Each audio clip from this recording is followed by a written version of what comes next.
Good evening. This is Catherine Grace with Catherine Grace Reports. Well, I go over to my Facebook, and which I never use, but I did use it yesterday to comment on the Neely Blanchard case, and they reported my Facebook profile. Anyway, so I started kind of digging around, and lo and behold, I find Hallett over here on his channel explaining why E-Clause is part of the Neely Blanchard case. So, let's check it out. Talked about this.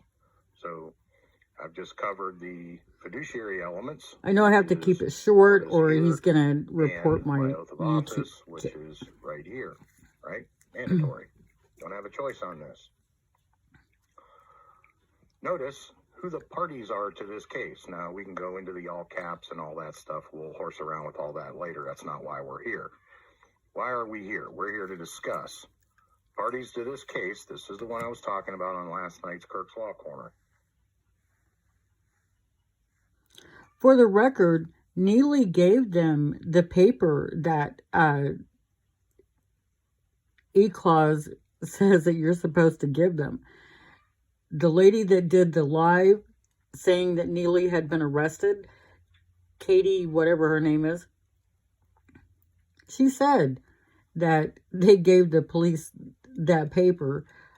I don't know. I forget what they call it.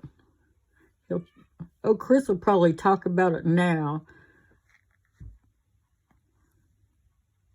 This is the one with the 4 states involved. And here's why I'm involved in this. Unlawful use of the Commerce Clause and Hobbs violations. You heard him. Right? This has already happened. We can show it. We've proven it.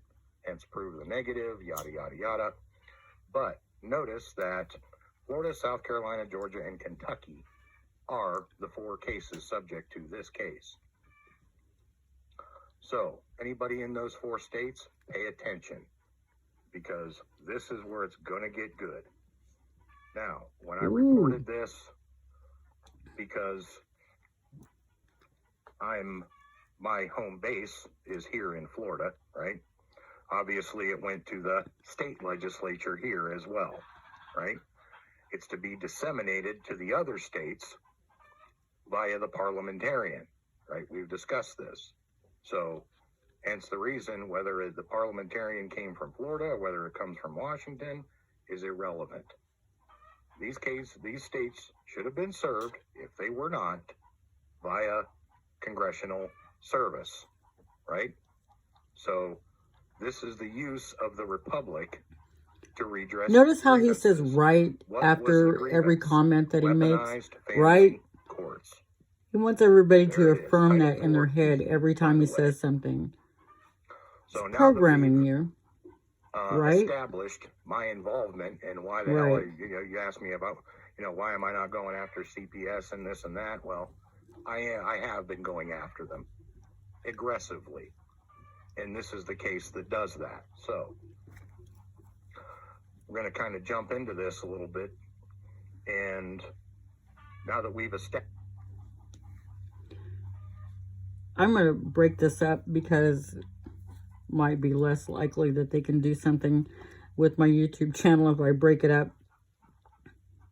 So he just got finished saying that Neely's case was the case that showed that he has been going after CPS aggressively.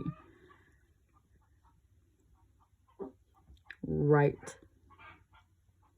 He wrote some letters to Congress, and he wants them to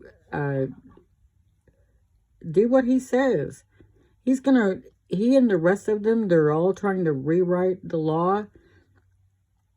No. He lives in his mother's basement. How does he think that he can rewrite the law, for goodness sakes? Or interpret it, for that matter. But he has really stuck himself out here this time, hasn't he? Well, I'm going to end this video up on Hallett and see what else I can listen to. I haven't listened to any more of this. I was just trying to catch it. They have me paranoid. They'll get me kicked off Facebook. Not that I care or use Facebook, but, you know, I need it for my games. My video games, not games with these yahoos. This is not a game. This is not a game at all. This is very serious. There has been a young woman arrested with the CIA involvement. So, and here's Chris. He is calm, cool, and collected, boy. He hears CIA. Didn't miss a beat, obviously, because here he is. I'm going after CPS Bigley. Oh, goodness. All right. Lord bless you guys. These people wear you out. It's Catherine Grace. Let me see what else I can listen in on here. Lord bless you guys.